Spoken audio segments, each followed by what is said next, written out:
Hello everybody, my name is Ruben Gallagher III, and today my presentation is going to be on why the US should have a universal basic income. So I just wanted to briefly explain what a universal basic income is to anybody who is not aware. And universal basic income is a government program which would provide adult citizens with income on a regular basis. And some recent proposals for universal basic income call for $1,000 a month to citizens. That figure could be more, that figure could be less, it could be monthly, it could be yearly. There's different proposals for universal basic income, but this just gives you a general sense of what a universal basic income is. So for my presentation, I'm going over three main points. The first being explaining that the minimum wage is not viable for living in the country. My second topic is going to be an argument against UBI, which is that it de-incentivizes people to work. And my final topic is going to be a counter argument against that point, which is that a UBI actually allows people to find better jobs.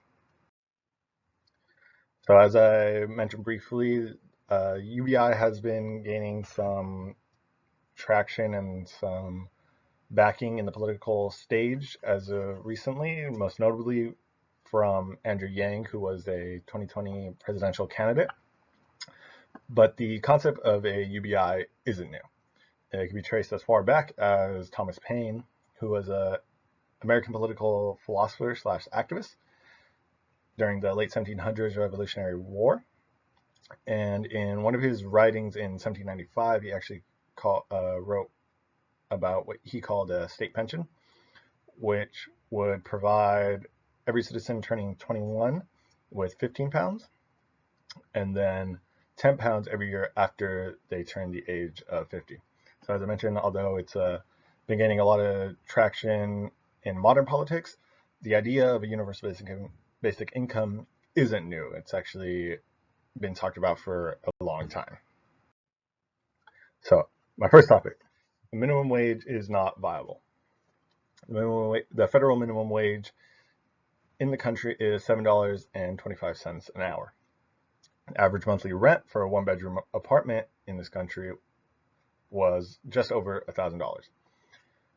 Based on those figures, somebody working minimum wage at a 40-hour work week would be putting 91% of their monthly income towards just housing.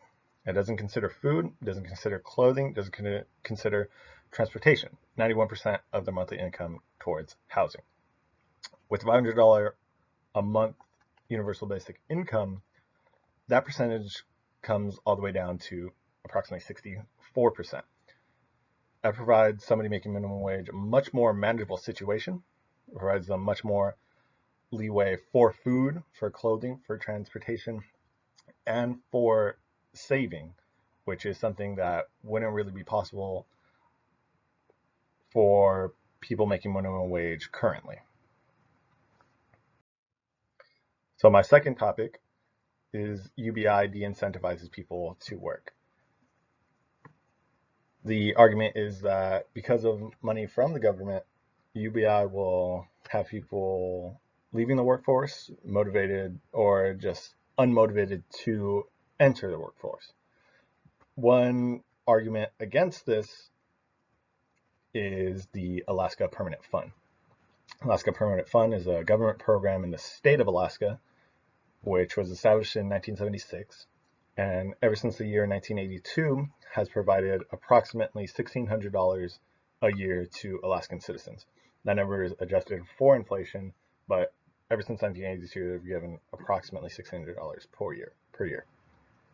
The program is open to any Alaskan citizen who has lived there for a year, and some studies on the program have shown that it actually had no decrease in the workforce for people in the program, and there was actually a 17% increase in part-time work amongst those within the program.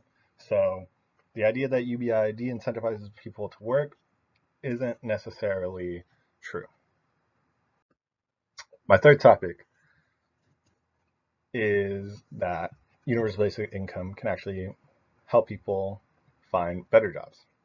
The number one example of that is the Stockton Seed Program, which was a program started by Michael Tubbs, former mayor of Stockton and founder of Mayors for a Guaranteed Income, he started the Stockton Seed Program, which started in 2019 and provided 125 Stockton citizens with $500 a month for 24 months.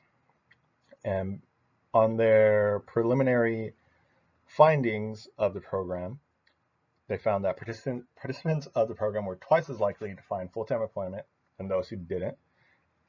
And participants in the program stated that they were better able to handle medical emergencies, as well as they felt that both their physical and their mental health improved due to the $500 a month. And here I provided a quote: "No $500 would replace work, but allow people who choose to do so to work more stable jobs as likely to find full-time employment." That's from Michael Tubbs, once again, who's the founder of the program and of Mayors for Guaranteed Income and former mayor of Stockton. So that's my presentation. My name is Ruben Geiger III. I provided a presentation on why the U.S. should have universal basic income.